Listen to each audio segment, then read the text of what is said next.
They raised me as their own, gave me a name, a crown, a people. But in the blood, in the bone, I have always known who I truly am.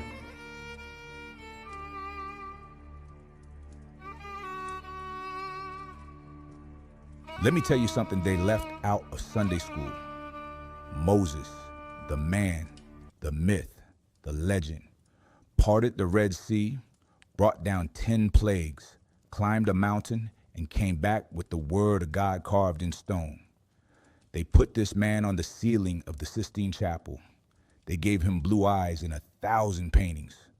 Charlton Heston played him in 1956 and walked away with an Oscar nomination. Hollywood has cast this man as white so many times that your grandmother probably pictures him as a tall, pale, sandy-haired shepherd every single time she opens her Bible. And that is exactly the lie we are dismantling today. Moses was a black man, not metaphorically, not symbolically, not as some kind of political statement designed to make anybody uncomfortable at Thanksgiving dinner. We mean it in the most literal, historical, anthropological, and textual sense possible. The evidence is sitting right there in the oldest documents humanity has ever produced. It has been sitting there for 3,000 years, hiding in plain sight, right there in the book of Exodus, right there in Egyptian tomb paintings, right there in the genetic record of the Nile Valley, right there in the writings of ancient Greek historians who actually visited Egypt and wrote down what they saw with their own 2 eyes. Nobody moved the evidence. They just moved your attention away from it. So let us start at the beginning, not the Hollywood beginning, the real one, Egypt, northeastern Africa, roughly 1300 BCE, give or take a few decades, depending on which scholar you ask. This is the world Moses was born into. And the very first thing you need to lock into your mind right now is a geographical fact so simple, it should not even need to be said. Egypt is in Africa, not the Middle East, not the Mediterranean basin in the way people imagine it. Africa, the continent, the same continent that produced the Nuba, the Nubian kingdoms, the people of Kush, the people of Punt, the ancient Ethiopians. Egypt sits at the northeastern corner of Africa, and for the vast majority of its ancient history, its population looked like the rest of northeastern Africa. That means they looked black. Now, before anyone starts reaching for their keyboards, understand that this is not a fringe position held by Hotep uncles on the internet. This is the position supported by some of the most rigorous scholarship in Egyptology, anthropology, and ancient history. Dr. Cheikh Anta Diop, the Senegalese physicist and historian, spent decades producing meticulous scientific evidence demonstrating the African identity of ancient Egyptians. His work included melanin dosage tests on mummies, osteological analysis, blood typing of royal mummies, and a comprehensive linguistic analysis connecting ancient Egyptian to sub-Saharan African languages. The man was not guessing. He was measuring. He published. He defended his work in front of academic panels in Cairo in 1974 at a UNESCO symposium that brought together scholars from around the world. And while the debate did not end that day, the evidence he and his colleagues presented has never been successfully refuted. It has only been ignored. And ignoring evidence is not the same as defeating it. So we have Egypt. We have Africa. Now, let us talk about Moses himself.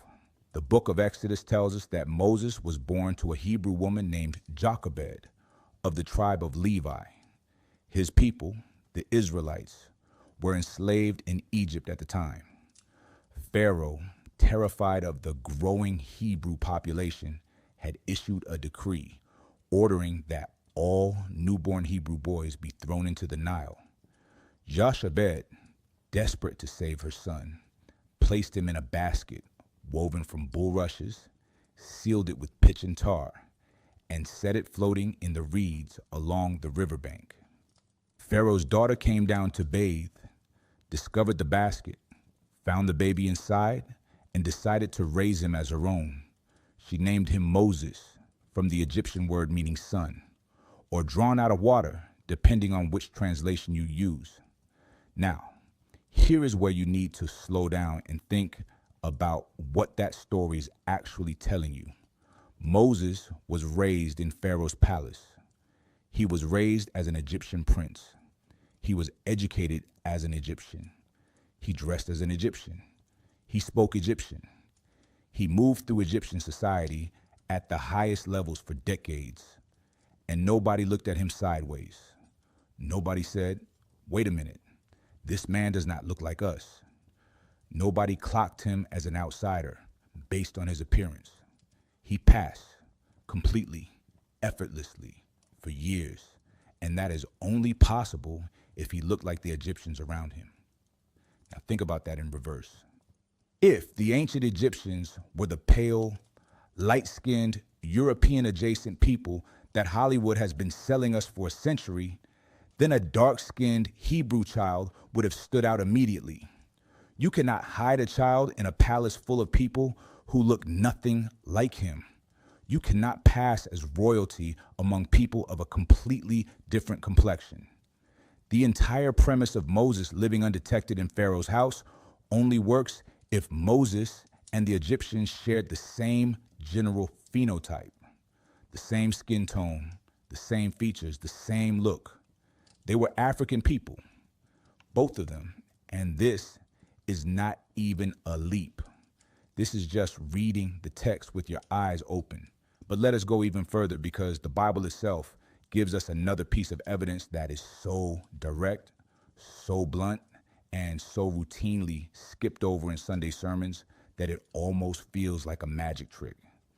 In the book of Numbers, chapter 12, Moses marries a Cushite woman. His sister Miriam and his brother Aaron object to this marriage, and God, furious at Miriam's objection, strikes her with a skin condition that turns her skin white as snow. The text describes it as leprosy.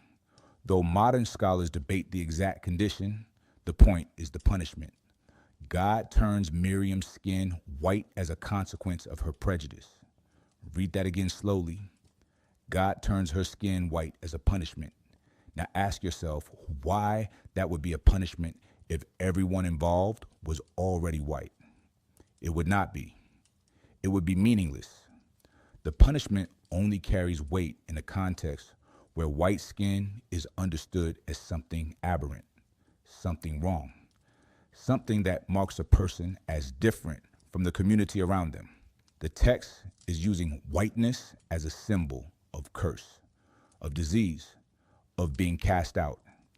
That is the cultural framework the author of Numbers was operating inside, and that framework is African. The Cushite woman Moses married is also worth examining. Cush, in ancient geography, refers to the region south of Egypt, modern Sudan, modern Ethiopia, the heart of sub-Saharan Africa. Moses married a woman from that region, a woman who, by every historical and geographical account, would have been a dark-skinned African woman, and Moses chose her. And God defended that choice, and the people who objected to it were punished. That is in the Bible. That is not in a documentary with an agenda. That is in the King James Version sitting on your grandmother's coffee table right now. Now let us talk about the Egyptians themselves, because you cannot understand Moses without understanding the people he grew up among. And understanding ancient Egypt means confronting the mountain of evidence that ancient Egyptians were African in the fullest sense of that word. The Greek historian Herodotus, writing in the 5th century BCE, visited Egypt personally. He described the Egyptians in his own words as having dark skin and woolly hair. Herodotus is considered the father of Western historiography. His accounts are cited constantly in classical studies, and yet somehow this particular observation of his gets quietly shuffled to the back of the room whenever the conversation about Egyptian identity comes up. The man went there, he looked at the people, he wrote down what he saw: dark skin, woolly hair. That is the primary source testimony of a Greek observer who had every cultural reason to differentiate between himself and the people he was describing. Aristotle made similar observations. So did Diodorus Siculus, the Greek historian who wrote extensively about Egypt and Ethiopia in the 1st century BCE.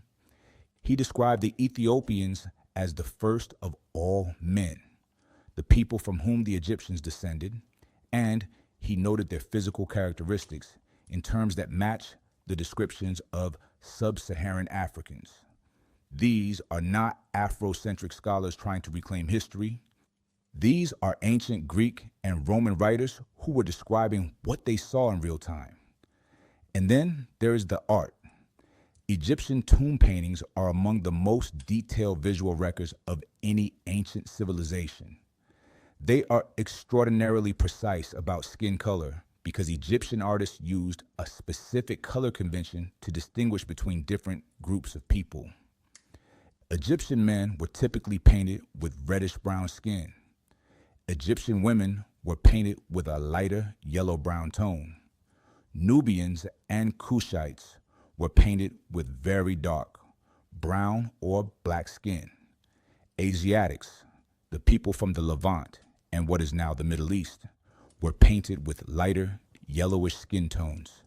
And Europeans, when they appear at all, are painted as distinctly pale. The Egyptians themselves, in their own art, painted themselves as brown-skinned African people, not as the pale figures you see in every Hollywood production, not as the bronze-tinted European-adjacent people that mainstream Egyptology spent a century insisting they were. Brown-skinned, African, consistently, across thousands of years of artistic record, and the mummies confirm it.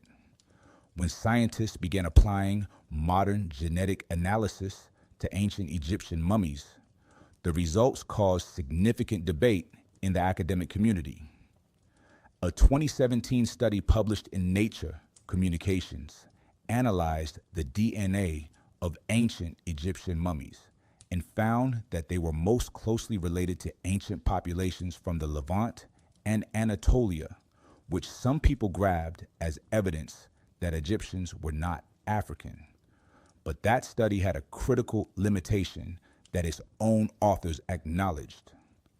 The mummies analyzed were from a specific region in Middle Egypt called Abusir el-Malek, and they dated primarily from a period after centuries of foreign conquest, including the Greek Ptolemaic period and earlier Assyrian and Persian invasions. These were not mummies from the height of the New Kingdom, the period Moses would have lived in. These were mummies from a population that had already experienced significant admixture from outside Africa. Dr. Shomarka Keita of Howard University, one of the leading biological anthropologists studying ancient Egyptian populations, has spent decades publishing research that directly challenges the conclusions people drew from that 2017 study. His work demonstrates that the ancient Egyptian population was far more diverse and far more African than a single study of mummies from one location in one late period can capture. He points to osteological data, craniometric analysis, and the genetic diversity within Egypt itself as evidence that the ancient Egyptian population included a significant proportion of people who would be classified as sub-Saharan African by modern genetic standards. And this matters for Moses because Moses was not born into a sterile academic category. He was born into a real human population in a real African country. And the preponderance of evidence says that population was black. Now let us talk about the Israelites themselves, because here is another layer that gets completely erased in the popular imagination. The ancient Hebrews were Semitic people, yes, but Semitic does not mean white. Semitic refers to a language family, not a racial category. The ancient Semitic speaking peoples of the ancient Near East and Northeastern Africa were not the pale European descended people that centuries of Western Christian art decided to paint them as. They were people of color. They were brown-skinned, dark-haired, dark-eyed people who lived in a part of the world where those physical characteristics were the norm. The ancient Israelites who were enslaved in Egypt were living in Africa. They had been living in Africa for generations by the time Moses was born. The book of Genesis tells us that Jacob and his sons went down into Egypt during a famine. That is the origin story of the Hebrew sojourn in Egypt. They went there, they stayed, they multiplied, and over generations, living in Africa, intermarrying to whatever degree they did, existing in an African climate and an African social environment, they would have reflected the physical characteristics of the region. Moses himself, born of a Hebrew mother, raised by an Egyptian princess, educated in an African palace, married to a Cushite woman, was embedded in Africanness from the moment of his birth to the moment of his death. There is no version of this story where he looks like Charlton Heston.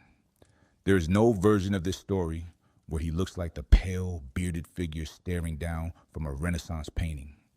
That image was created in 14th and 15th century Europe by European artists painting for European audiences and projecting their own faces onto the most important figures in their religious tradition. It was a political act. It was a cultural act. It was not a historical act. And we have been living inside the consequences of that act ever since. Think about what it means that the most influential religious figure in the entire Abrahamic tradition, a man revered by Jews, by Christians, and by Muslims, a man who is referenced more times in the Quran than any other prophet, a man whose law forms the foundation of Western moral and legal thought. Think about what it means that this man has been systematically whitewashed for 600 years. Think about the psychological weight of that. Think about what it does to a child growing up in a black family, going to a black church, singing about Moses in the promised land, and looking up at a painting of a white man leading white people through a white desert. The story of Moses is a story of liberation. It is a story of an oppressed people demanding their freedom from a more powerful empire. It is a story of resistance, of courage, of divine backing for the cause of the enslaved. And it was told by, about, and for people who look nothing like the images that have been imposed upon it. That matters. That has always mattered. Now we are going to go deeper, because the evidence for Moses as a black man is not just circumstantial. It is not just geographical inference and artistic convention in the testimony of ancient Greek travelers. There is a specific moment in the Exodus narrative that is so revealing, so direct, so impossible to explain away, that it deserves its own extended examination. When Moses first encounters God at the burning bush, he is living in Midian. He fled Egypt after killing an Egyptian overseer who was beating a Hebrew slave. He ran. He ended up in Midian, which is in the northwestern Arabian Peninsula, and he settled there, married a woman named Zipporah, the daughter of a Midianite priest named Jethro, and became a shepherd. And then, one day, he saw a bush that was on fire but was not burning up. And God spoke to him from the fire, and everything changed. God gave Moses his mission. Go back to Egypt. Tell Pharaoh to let my people go. And Moses, understandably, had some concerns. He said, who am I to do this? They will not believe me. They will not listen to me. And God gave him signs to perform. He turned Moses' staff into a snake and back again. He made water turn to blood. And then God gave him a third sign. And this third sign is the one that people skip over so fast, it makes your head spin. God told Moses to put his hand inside his cloak. Moses did. He pulled it out, and his hand was white as snow, afflicted with the same skin condition that would later be used to punish Miriam. And then God told him to put it back inside his cloak and pull it out again. And when he did, his hand was restored. It returned to being like the rest of his flesh, like the rest of his flesh. That phrase is doing enormous work in that verse. It is telling you exactly what Moses' normal skin color was. When his hand turned white, it was a sign, a miracle, something visibly wrong, something that stood out as unnatural. And when it was healed, it returned to its normal state, its natural state, the state of the rest of his skin. If Moses had been a pale-skinned man, a white man, a man whose natural skin tone was already light, then a hand turning white as snow would not have been a miraculous sign. It would have been invisible. It would have been indistinguishable from his regular complexion. The sign only works, the miracle only registers as something extraordinary if Moses' natural skin was dark enough that a hand turned white was obviously, visibly different from the rest of him.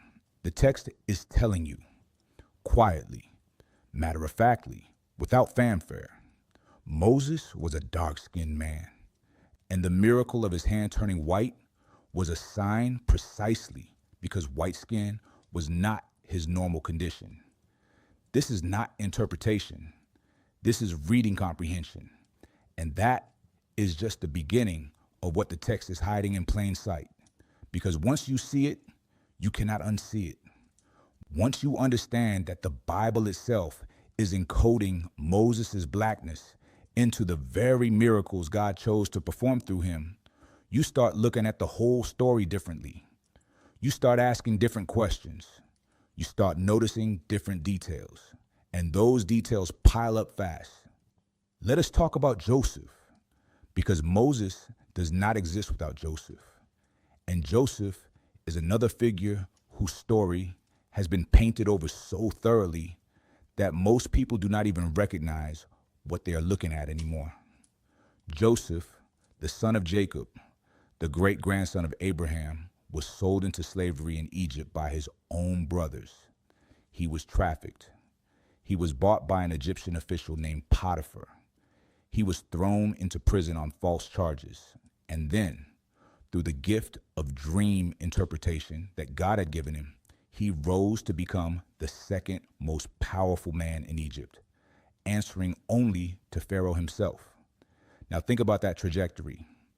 An enslaved man, a prisoner, rises to the highest levels of Egyptian government.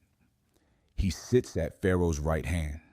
He administers the entire grain supply of one of the most powerful civilizations in the ancient world. And he does this without anyone ever saying, wait, this man is different. This man is foreign. This man does not belong here. He moved through Egyptian power structures with such fluency that Pharaoh trusted him completely. His own brothers, when they came to Egypt desperate for food during the famine, stood in front of him and did not recognize him. They thought he was Egyptian. He had to reveal himself to them. He had to say, I am Joseph, your brother. That is not a story about a pale-skinned Semitic man in a room full of dark-skinned Africans. That is a story about a man who blended in, a man who looked like the people around him, a man whose appearance was not a barrier to his assimilation into Egyptian society because he and the Egyptians shared the same fundamental phenotype. The Israelites in Egypt were not a visually distinct minority in the way that centuries of European religious painting have conditioned us to imagine.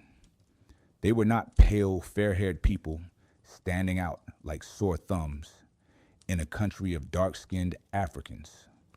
They were themselves a brown-skinned, dark-featured Semitic people living among other brown-skinned, dark-featured African people. The line between Hebrew and Egyptian in terms of physical appearance was not a dramatic visual contrast. It was subtle enough that a man could pass from one identity to the other without anyone blinking. Moses did exactly that for decades. And now let us go back to Moses in Midian, because there is another moment in that part of the story that people blow right past without stopping to think about what it is actually saying. After Moses fled Egypt, he arrived in Midian exhausted and alone. He sat down by a well, and while he was sitting there, the 7 daughters of Jethro, the Midianite priest, came to draw water for their father's flocks. Some other shepherds showed up and drove the women away. Moses stood up, defended the women, drove off the shepherds, and helped the daughters water their flocks. The daughters went home. Jethro asked them why they were back so early, and they said, "An Egyptian man defended us from the shepherds and drew water for us." An Egyptian man. That is what Jethro's daughters called Moses. Not a Hebrew man, not a foreign man, not a strange man. An Egyptian man. They looked at Moses and they saw an Egyptian. They had no reason to lie. They had no agenda. They were just telling their father what they saw. And what they saw was a man who looked Egyptian to them. Now, Midian is not Egypt. The Midianites were a different people, living in a different region with their own distinct physical characteristics. And yet these women, seeing Moses for the first time with no prior knowledge of who he was, immediately categorized him as Egyptian. They read his appearance and they said, "Egyptian." That tells you something. That tells you that Moses' physical appearance was consistent with what people in that part of the world understood Egyptians to look like. And what Egyptians looked like, as we have already established through Herodotus and through their own art and through the osteological and genetic record, was African, brown-skinned, dark-featured, African. The Midianite women saw a black man, and they said, "That man is Egyptian," because to them, Egyptian and that particular physical appearance were the same thing. This is not a stretch. This is just following the logic of the text. Now let us zoom out and talk about something that does not get nearly enough attention in these conversations, which is the deliberate and systematic process by which the African identity of biblical figures was erased from Western consciousness. Because this did not happen by accident. This was not some innocent artistic choice made by well-meaning painters who just happened to use their neighbors as models. This was a calculated, sustained, centuries-long project of cultural appropriation that served very specific political and theological purposes. It started in earnest during the Byzantine period, roughly the 4th through 15th centuries CE, when Christianity became the official religion of the Roman Empire and then spread through Europe. The early church was a diverse institution. It had significant roots in North Africa. Some of the most important early Christian theologians were African men. Tertullian, who essentially invented the vocabulary of Latin Christianity, was from Carthage in modern Tunisia. Origen, one of the most prolific biblical scholars in the early church, was from Alexandria, Egypt. Augustine of Hippo, whose theological framework shaped Western Christianity for 1,000 years, was from Numidia in modern Algeria. These were African men, brilliant, influential, world-shaping African men. And as Christianity moved northward into Europe, as it became the religion of Germanic tribes and Frankish kingdoms, and eventually the entire European continent, the faces of the faith moved with it. The art changed, the imagery changed, the figures in the paintings changed, and they changed to look like the people who were now in power. By the time of the Renaissance, European artists were painting Moses with flowing auburn hair and pale skin. They were painting Jesus as a blonde-haired, blue-eyed shepherd from Galilee. They were painting the disciples as Roman senators in robes.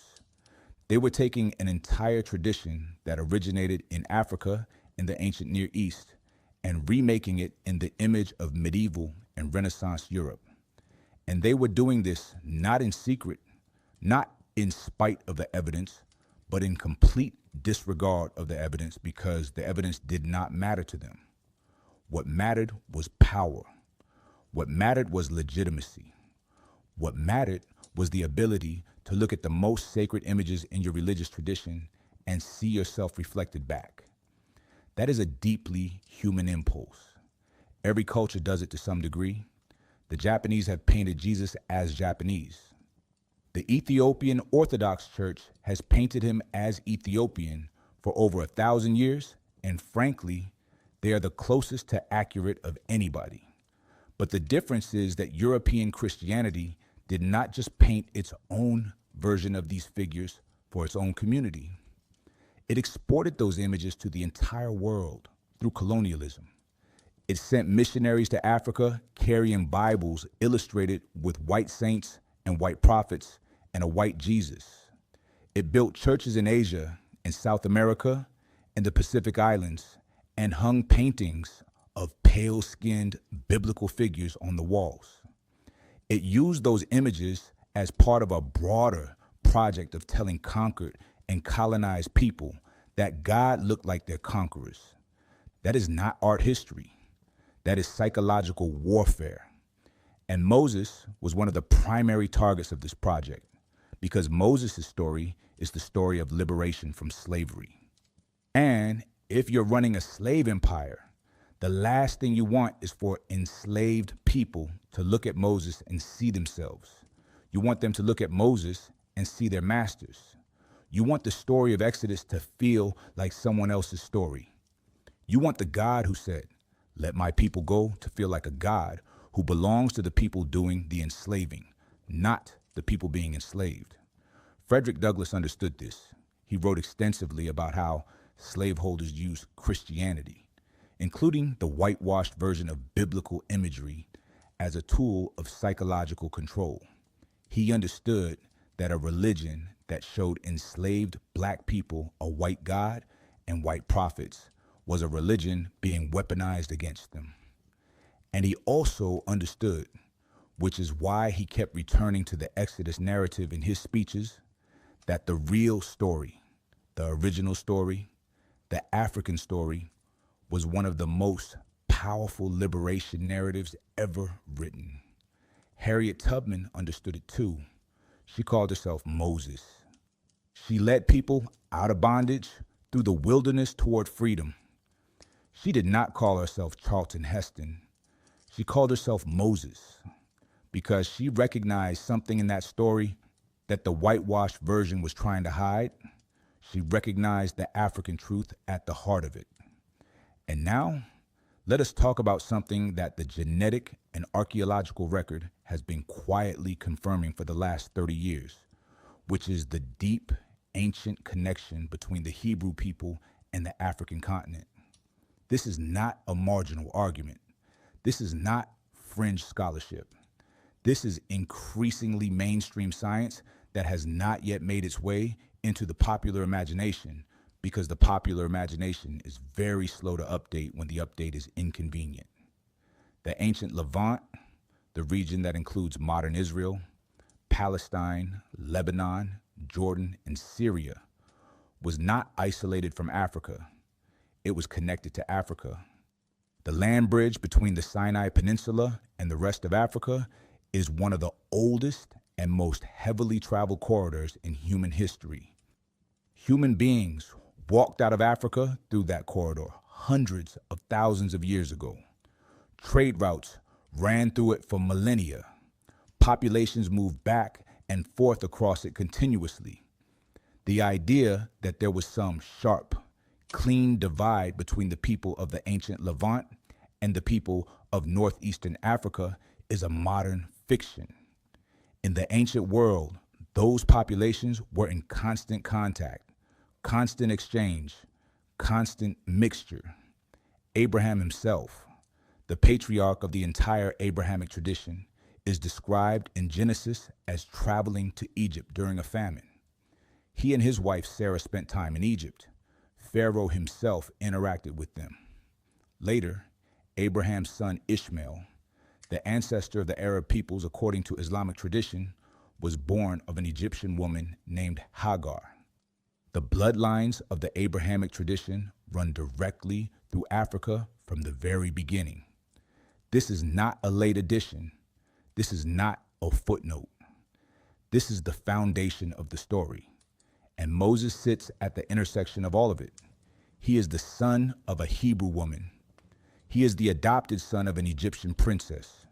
He is the husband of a Midianite woman and a Cushite woman. He is the man chosen by God to stand between the enslaved and the enslaver and demand justice. He is, in his very person, a convergence of African peoples and African histories. He is not a European figure who got lost in Africa. He is an African figure who got lost in European art. Now let us talk about what happened after Moses received his mission at the burning bush, because the Exodus narrative itself contains more evidence of Moses' African identity than most people have ever been asked to consider. When Moses went back to Egypt, he went to Pharaoh. He stood in Pharaoh's court. He spoke with Pharaoh directly. He performed miracles in front of Pharaoh and Pharaoh's magicians. He negotiated, he argued, he threatened, he delivered divine ultimatums to the most powerful ruler in the ancient world. And he did all of this as a man who had grown up in that court, who had been educated in that court, who knew the protocols and the language and the culture of that court from the inside. Pharaoh knew who Moses was. The text makes this clear. Moses was not a stranger to Pharaoh. He was a former member of the royal household. And Pharaoh still refused to let the people go, not because he did not recognize Moses, but because he did not want to lose his labor force. The confrontation between Moses and Pharaoh was a personal confrontation.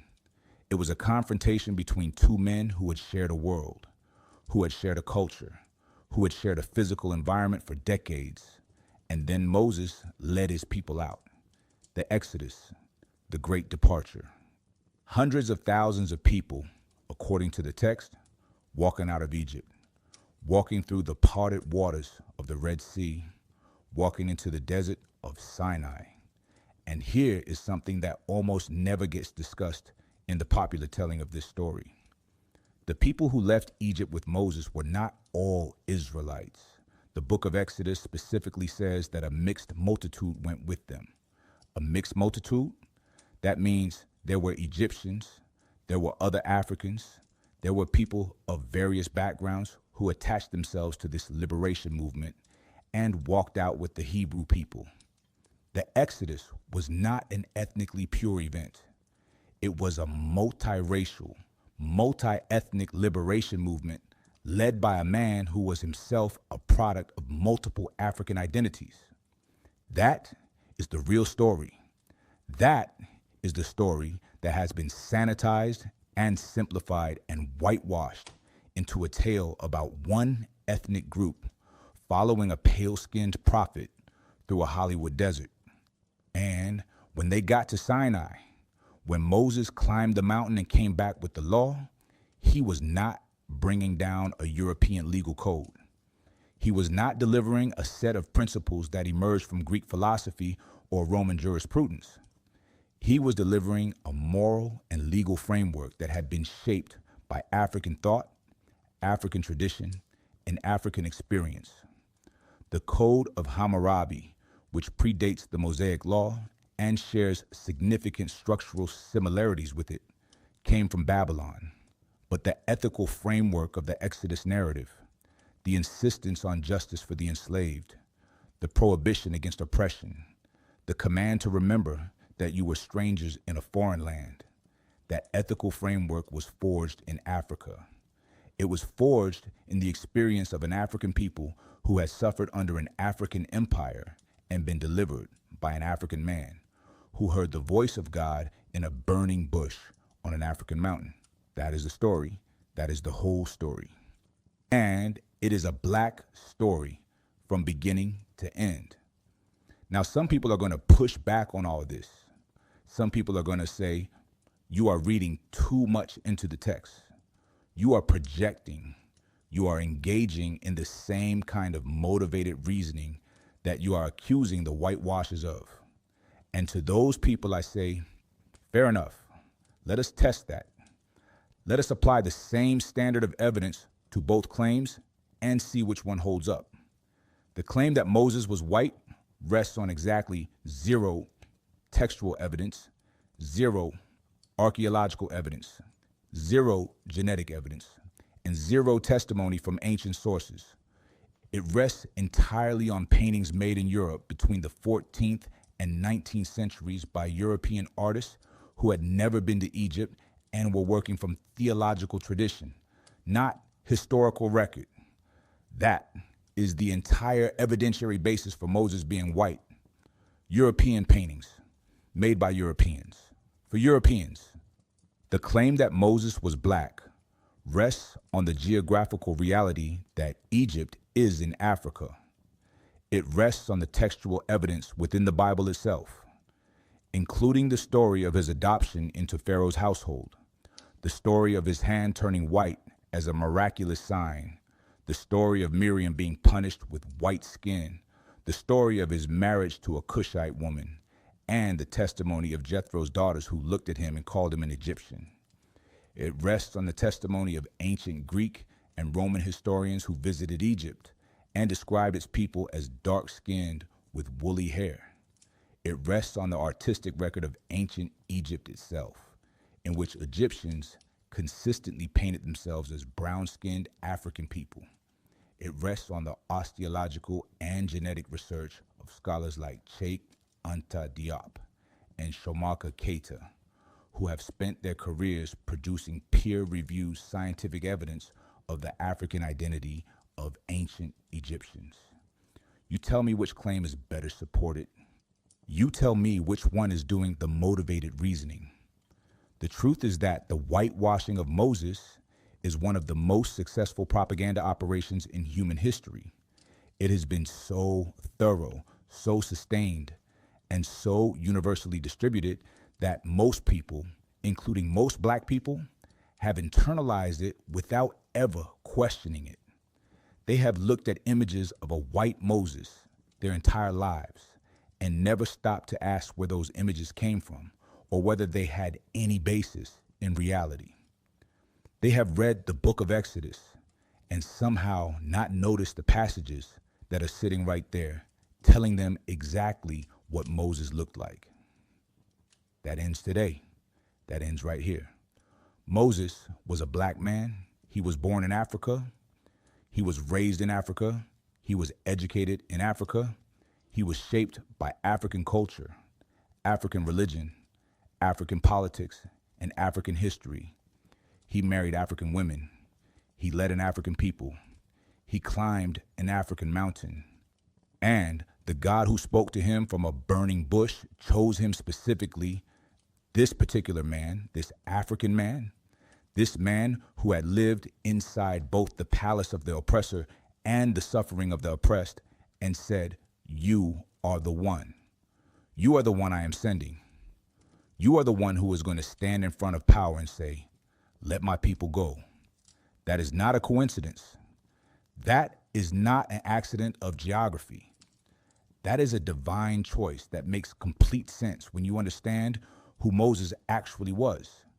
A man who had seen both sides.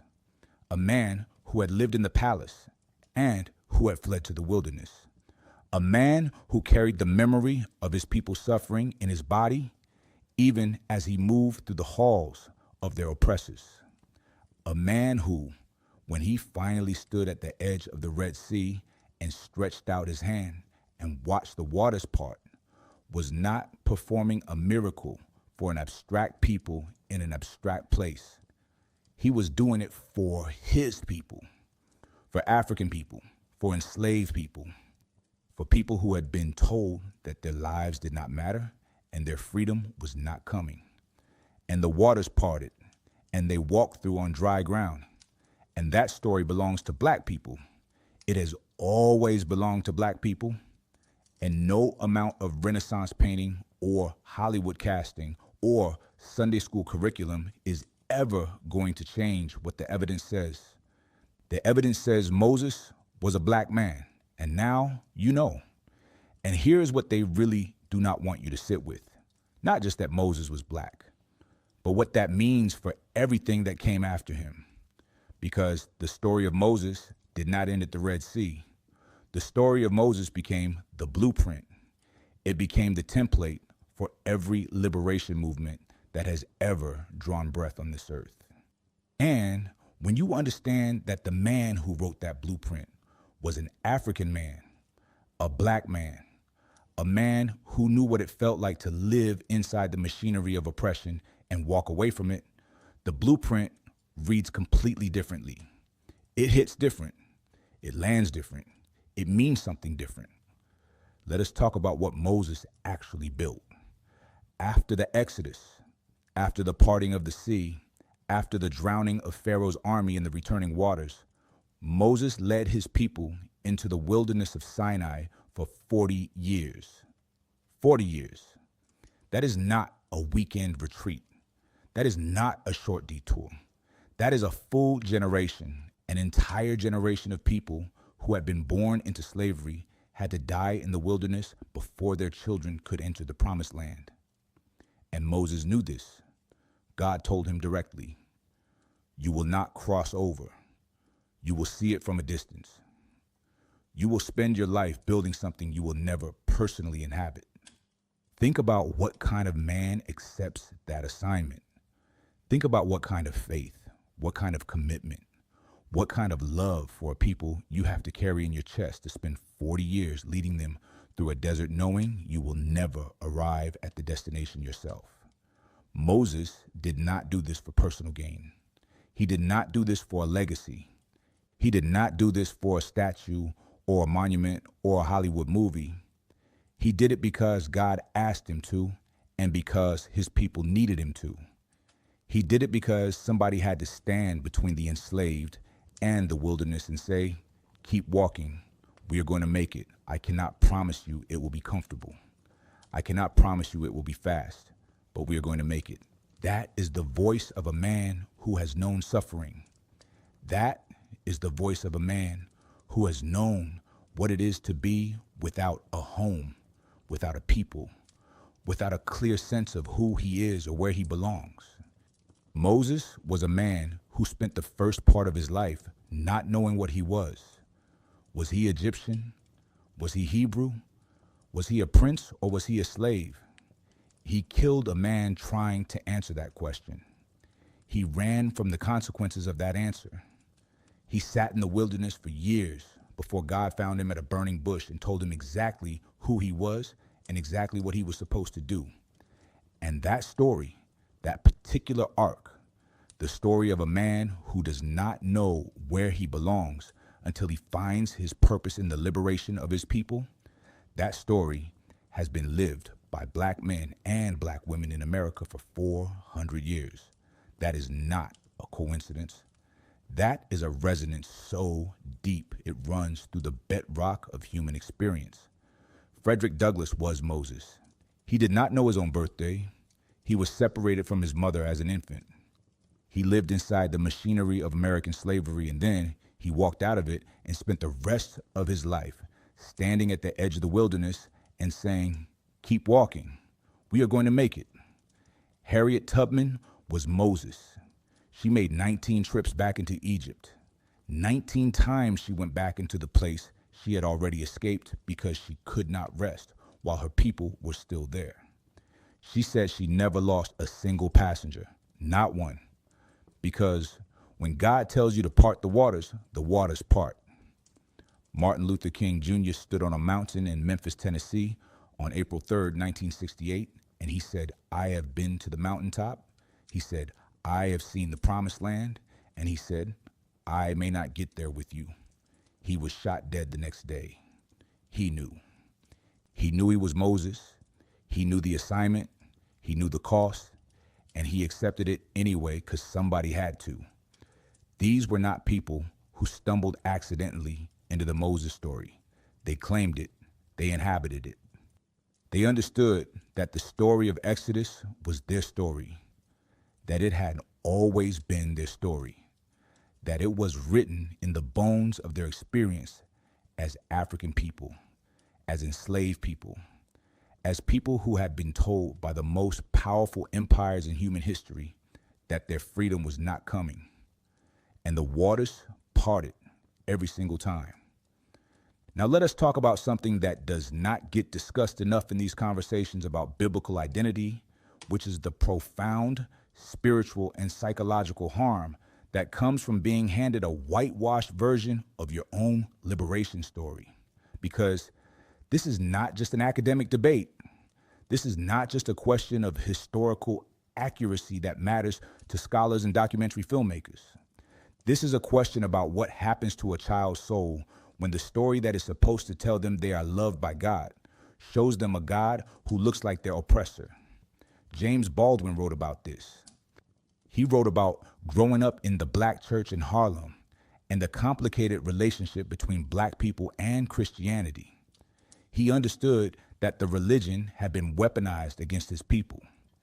He understood that the white Jesus on the wall of the church was doing psychological damage, even as the music in the community and the genuine spiritual experience inside those walls were doing something powerful and real and necessary. He held both of those truths at the same time because he was James Baldwin, and that is what James Baldwin did. But what he also understood, what he articulated with a precision that still cuts like a blade, is that the truth has a power that no amount of propaganda can permanently suppress. You can bury it. You can paint over it. You can send it to the back of the room for 600 years, but it does not die. It sits there in the text. It sits there in the DNA. It sits there in the memory of the people who carry it in their bodies, even when they cannot name what they are carrying. The truth about Moses has been sitting in the book of Exodus for 3,000 years. Right there in the story of his hand turning white. Right there in the story of Miriam's punishment. Right there in the testimony of Jethro's daughters. Right there in the geographical reality that Egypt is in Africa. The truth has been patient. The truth has been waiting. And now the tools exist to bring it forward. The genetic science exists. The archaeological record exists. The scholarly infrastructure exists. The conversation exists. You are having it right now. And that matters more than most people realize. Because when a black child learns that Moses was a black man, something shifts. Something fundamental and deep and not easily put into words shifts. The story of liberation stops being someone else's story and becomes their story. The God who said, "Let my people go," stops being the God of their oppressors and becomes the God of their ancestors. The burning bush stops being a metaphor and becomes a memory. Something in the blood recognizes it. Something in the body says, yes, that is us. That has always been us. That is not sentimentality. That is history doing what history is supposed to do when it is told honestly. History is supposed to tell people where they come from. It is supposed to give people a foundation to stand on. It is supposed to say, look at what your people have survived. Look at what your people have built. Look at what your people have meant to the world. And when history has been deliberately falsified to strip that foundation away, restoring the truth is not just an academic exercise. It is an act of healing. It is an act of justice. It is an act of resistance. Now let us bring this all the way home, because we have spent a lot of time in the ancient world, and it is time to talk about right now. It is time to talk about what we do with this information, because knowing that Moses was a black man is not the end of the story. It is the beginning of a different way of reading the story. And reading the story differently changes things. It changes how you read the entire biblical narrative. Once you understand that the foundational figures of the Abrahamic tradition were African people, people of color, brown-skinned and dark-featured people of the ancient Near East and Northeastern Africa, you start reading the whole text with different eyes. You start noticing how consistently the text centers the experience of the oppressed. You start noticing how consistently God in this text takes the side of the enslaved against the enslaver. You start noticing how the law that Moses brought down from Sinai is obsessed with justice for the vulnerable, the widow, the orphan, the stranger, the poor. Over and over again, the law says, you will not oppress them. You will not exploit them. You will remember that you were strangers in a foreign land, and you will treat the stranger among you accordingly. That is not a coincidence. That is a legal and moral framework built by people who knew what oppression felt like from the inside. That is a law written in the shadow of slavery, and it was written by a black man. It also changes how you understand the history of resistance, because the Exodus narrative is not just a religious story. It is a political story. It is a story about the relationship between power and justice. It is a story about what happens when an empire decides that some people's lives are worth less than their economic productivity. It is a story about what happens when those people decide they have had enough. It is a story about the confrontation between Pharaoh, who represents the logic of empire, the logic that says my power is absolute and your suffering is necessary, and Moses, who represents the logic of liberation, the logic that says no power is absolute and no suffering is necessary. And that confrontation is not ancient history. That confrontation is happening right now. It has been happening continuously since the day Moses walked into Pharaoh's court and said, "Let my people go." The names change, the geography changes, the specific mechanisms of oppression change. But the fundamental confrontation between the logic of empire and the logic of liberation has never stopped. And every time someone stands up in the tradition of Moses, every time someone looks at power and says, this is wrong, and I am not going to stop saying it is wrong, they are continuing a tradition that started with a black man on an African mountain 3,000 years ago. That is a tradition worth knowing. That is a tradition worth claiming. That is a tradition worth telling the truth about. And now, let us talk about the scholars and the activists and the artists who have been telling this truth for generations and who have been dismissed, marginalized, and ignored for their trouble.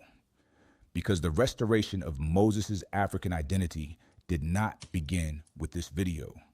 It did not begin with the internet. It did not begin with the 21st century. Black scholars and black intellectuals have been making this argument with evidence for a very long time. Edward Wilmot Blyden, the 19th century Liberian scholar and diplomat, was writing about the African roots of biblical civilization in the 1860s. He was writing about it while slavery was still legal in the United States. He was writing about it while the Confederate Army was still in the field. He understood that the question of African identity in the biblical tradition was not just a historical question. It was a political question. It was a question about the humanity and the dignity and the civilization of African people. And he answered it with scholarship. W.E.B. Du Bois wrote about it. Carter G. Woodson wrote about it. Marcus Garvey understood it. The Harlem Renaissance was saturated with it. The Black arts movement was saturated with it. The entire tradition of African American intellectual and artistic life has been in continuous conversation with the African roots of the biblical tradition, because Black people never fully accepted the whitewashed version even when it was the only version they were given. Something in them kept pushing back. Something in them kept saying, wait, this does not feel right. This does not fit. Let me look more carefully. And when they looked more carefully, they found Moses, the real Moses, the African Moses, the black Moses who stands at the intersection of slavery and freedom, of palace and wilderness, of human suffering and divine purpose. The Moses who was chosen not in spite of his complexity, but because of it. The Moses who knew what it was to be both inside the system and outside it. The Moses who could stand in front of Pharaoh because he had grown up in Pharaoh's house, and who could speak for the enslaved because he carried their blood in his veins. That Moses has always been there. He has always been waiting. He has always been in the text, in the evidence, in the record of history. And the people who needed him most, the people whose liberation story he carries, have always known it on some level. They have always felt it in the music, in the spirituals, in the preaching, in the way Black Christians have claimed the Exodus narrative as their own for 400 years. They knew. They always knew. They just did not always have the language and the evidence and the platform to say it out loud to the whole world. Well, we have all of that now. So here is what I need you to do with this. I need you to take this information and sit with it, not just absorb it and move on to the next video. Sit with it. Let it do what truth does when you actually let it land. Let it change how you see the story. Let it change how you tell the story, because the way we tell history matters.